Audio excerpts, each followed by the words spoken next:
this experiment is a ray diagram for total internal reflection.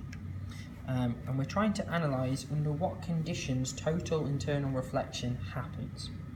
So what we have here is a semicircular glass block, and you want to start by drawing around your semicircular glass block, and as with the previous videos I'm drawing in pen just so it shows out on the video, but you should make sure you do this in pencil in class. And what you need to do is decide early on exactly where you are going to fire your ray of light. So I'm going to fire it at a point exactly in the centre of the back of the glass block. And what I want to do is I want to draw my normal line there to begin with. So I line up my 90 along the back of the surface of the block, and I'm going to draw my dotted line. Make it nice and big on this case just because it'll be helpful. So I'm going to fire my ray of light there. So I'm going to put my glass block back on top and turn my ray box on. So you can see at the moment I'm firing it at this point on the back of the mirror. And what I'm going to do is I'm going to change the angle that I'm firing it in at. So if I start here, straight on, just like in our previous experiment on refraction, the light passes straight through. As it starts to hit the back of the block at an angle, you can see refraction is taking place. You can see that it's bending.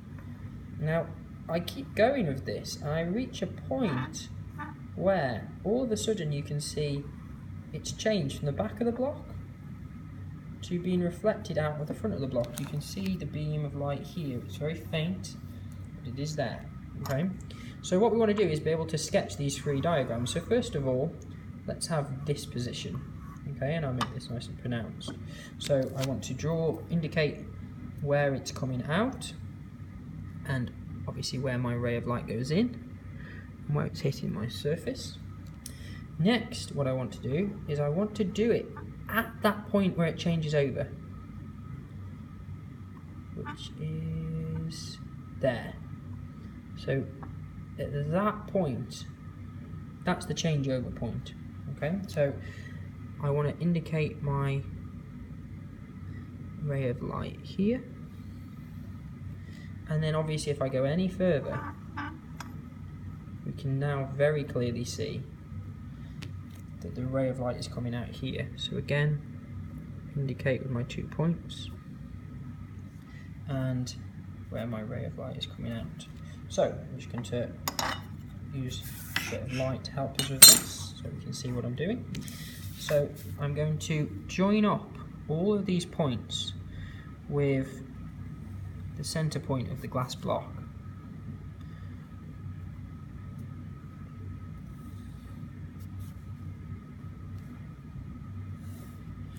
And then for the first path, what happened was the ray of light continued to go straight through. In the last path, it was reflected inside the glass and came out again. So we have path 1, path 2, path 3. This is path 1. This is path 3, the result, and this is path 1. And with path 2, it disappeared.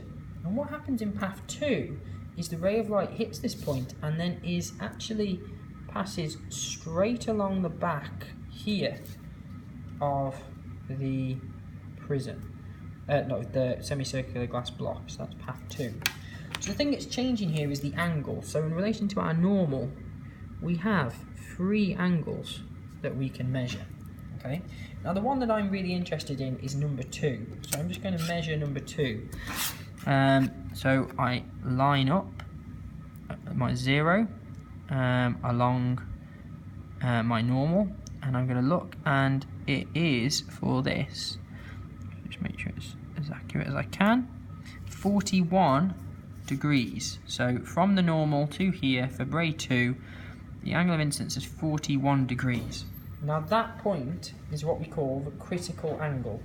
So in the case of the first ray, the angle was smaller than the critical angle. So any angle smaller than the critical angle, 41, is refracted through the back of the glass block and is not totally internally reflected. In the case of 3, the angle is greater than the critical angle, and therefore it is reflected off the inside boundary of the back of the glass block. This process is called TIR for short, or total internal reflection. And in your exam, please make sure you write it out in full. So total internal reflection. And total internal reflection has 2 conditions, okay? The first is that the angle of incidence must be greater than the critical angle, which in this case is 41. And it will always be 41 for this material. So this is perspex, and so we would expect it to be 41.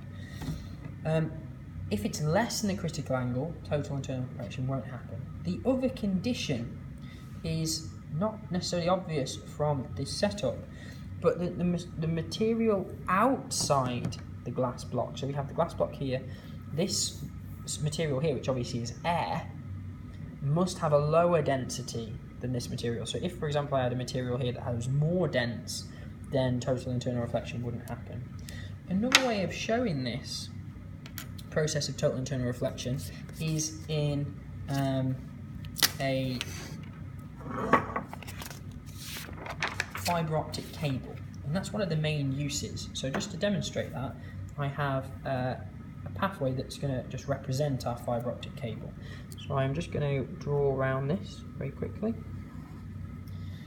So what I'm going to do is I'm going to pass my ray of light now down this glass block and show how total internal reflection is used in fibre optic cables. So I need my ray box with my single slit again, and what we have here is, if you look carefully at the end, we can see here the ray of light is passing through. So I have, this is my ray, and this is the ray that it comes in at, okay? That's where it hits the block. So what happens is that the ray of light enters into the glass block. There will be a little bit of refraction here. Then, because this angle is greater than the critical angle, and the substance outside, which is air in this case, is less dense than the material that's travelling down, it will then reflect inside, and obviously the angle of reflection is always equal to the angle of incidence, so it will reflect once. And again, this will be greater than the critical angle, so it will reflect again. And you can see that the pathway that it takes will travel down the fibre optic cable, keeping as best as possible a constant angle of reflection and angle of incidence in each case. And then obviously remember there will be some refraction on the way out, and then my ray of light will exit my fibre optic cable. So in real fibre optic cables, what you often have is around the outside here you have a material called cladding. And the reason that you have that material called cladding is that acts like the air in this particular case. So the cladding is a less dense material, so that total internal reflection can take place. And obviously the other thing is that this angle here must be greater than the critical angle. And if it is, total internal reflection will take place, and we will be able to use that to transmit information down fibre optic cables.